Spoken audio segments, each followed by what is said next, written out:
Good morning student ਆਪਾਂ chapter number 3 ਕਰਾਂਗੇ ਐਨ empire across the 3 continent a Roman empire.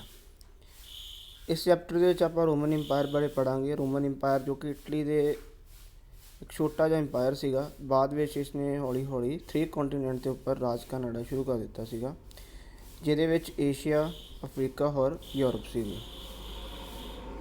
Introduction to power empire those Rome and Iran ruled over most of Europe. Two powerful empire Rome और Iran जो कि काफ़ी Europe ते अपना राज कर रहे थे। North Africa and the Middle East in the period between the birth of Christ down to AD 630 the means that which is extend across the 3 continent. ਠੀਕ ਹੈ ਜੀ, ਕਹਿੰਦੇ ਕਿ ਜਿਹੜਾ ਰੋਮਨ ਇੰਪਾਇਰ ਸੀਗਾ ਪਹਿਲਾਂ ਰੋਮ ਦੇ ਵਿੱਚ, ਇਟਲੀ ਦੇ ਵਿੱਚ, ਹੌਲੀ ਹੌਲੀ 3 ਕੰਟੀਨੈਂਟ ਦੇ ਵਿੱਚ ਇਹਨਾਂ ਆਪਣਾ ਜਿਹੜਾ ਇੰਪਾਇਰ ਜਿਹੜਾ ਸੀ ਐਕਸਟੈਂਡ ਕਰ ਲਿਆ। The Romans had Iranian were rivals the fought against each other during the large period of extents. Romans ਦੇ ਲੋਕ ਔਰ ਈਰਾਨ ਦੇ ਜਿਹੜੇ ਇੰਪਾਇਰ ਦੇ ਜਿਹੜੇ ਲੋਕ ਸੀਗੇ ਉਹ ਆਪਸ ਦੇ ਵਿੱਚ ਕਾਫੀ ਲੜਦੇ ਸੀਗੇ ਔਰ ਕਾਫੀ ਟਾਈਮ ਤੱਕ ਜਿਹੜਾ ਸੀਗਾ ਲੜਦੇ ਰਹੇ। ਆਪਣੇ ਇੰਪਾਇਰ ਨੂੰ ਵਧਾਉਣ ਦੇ ਲਈ ਵੀ ਇਹਨਾਂ ਦਾ ਇੱਕ ਕਾਰਨ ਸੀਗਾ ਲੜਨ ਦਾ। The empire were sited next each other the were separate only by the strip land run along river Euphrates. In this chapter we study history of Roman empire but we must also acquire some knowledge about its rivals Iranian empire. ਕਹਿੰਦੇ ਕਿ ਇਸ chapter ਦੇ ਵਿੱਚ Roman empire ਬਾਰੇ ਪੜ੍ਹਾਂਗੇ ਔਰ ਨਾਲ ਦੇ ਨਾਲ ਜਿਹੜੀ ਨੌਲੇਜ ਆ, ਗਿਆਨ ਪ੍ਰਾਪਤ ਕਰਾਂਗੇ ਇਰਾਨੀਅਨ ਇੰਪਾਇਰ ਦਾ। ਨੈਕਸਟ ਆ source of history of Roman empire. ਕਿਹੜੇ ਉਹ ਸਾਧਨ ਸੀਗੇ ਜਿਨ੍ਹਾਂ ਤੋਂ ਸਾਨੂੰ ਰੋਮਨ ਇੰਪਾਇਰ ਦੀ ਹਿਸਟਰੀ ਦੇ ਬਾਰੇ ਪਤਾ ਲੱਗਦਾ ਆ। The source of history of Roman Empire can broadly be divided into the following 3 groups: text, document, material remains। ਕਹਿੰਦੇ ਕਿ 3 ਚੀਜ਼ਾਂ ਤੋਂ ਸਾਨੂੰ ਜਿਹੜਾ ਸੀਗਾ ਰੋਮਨ ਇੰਪਾਇਰ ਬਾਰੇ ਪਤਾ ਲੱਗਦਾ ਆ। ਟੈਕਸਟ ਸੀਗੇ, ਡਾਕੂਮੈਂਟ ਸੀਗੇ, ਮਟੀਰੀਅਲ ਰਿਮੇਨ ਸੀਗੇ। The textual sources include histories of period written by the contemporaries.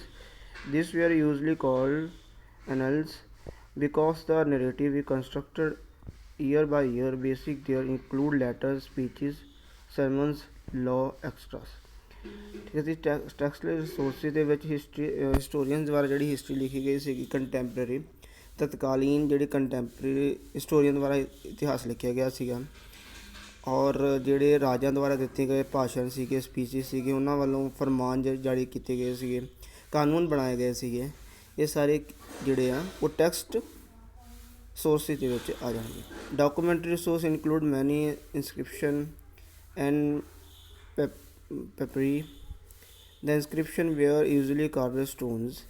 The papyrus were reed like plant. It was proceed and produced to writing material that was used in everyday life.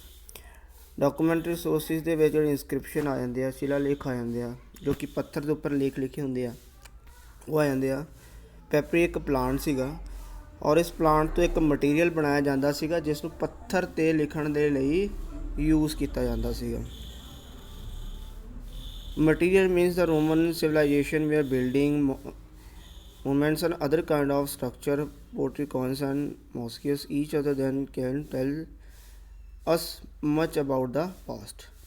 Material means ਦੇ ਵਿੱਚ Roman civilisation ਦੇ ਵਿੱਚ ਜਿਹੜੀਆਂ ਬਿਲਡਿੰਗਾਂ ਬਣਾਈਆਂ ਗਈਆਂ ਸੀਗੀਆਂ, ਇਮਾਰਤਾਂ ਬਣਾਈਆਂ ਗਈਆਂ ਸੀਗੀਆਂ ਔਰ ਘੜੇ ਜਿਹੜੇ ਬਣਾਏ ਗਏ ਸੀਗੇ ਉਸ ਟਾਈਮ ਦੇ, ਕੋਇਨ ਸਿੱਕੇ ਜਿਹੜੇ ਜਾਰੀ ਕੀਤੇ ਗਏ ਸੀਗੇ, ਇਹ ਸਾਰੇ ਜਿਹੜੇ ਮਟੀਰੀਅਲ ਮੇਸ ਦੇ ਵਿੱਚ ਆ ਜਾਣਗੇ।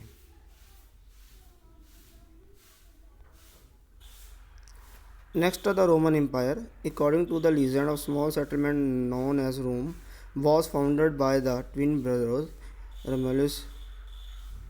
Romulus and Remus, the left bank of the river Tiber, in the middle of the 18th century before Christ.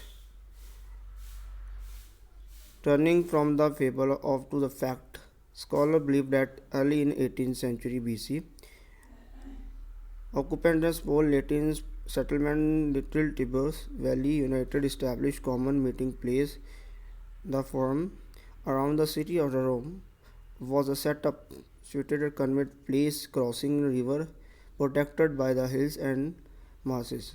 Rome occupied a strategic position.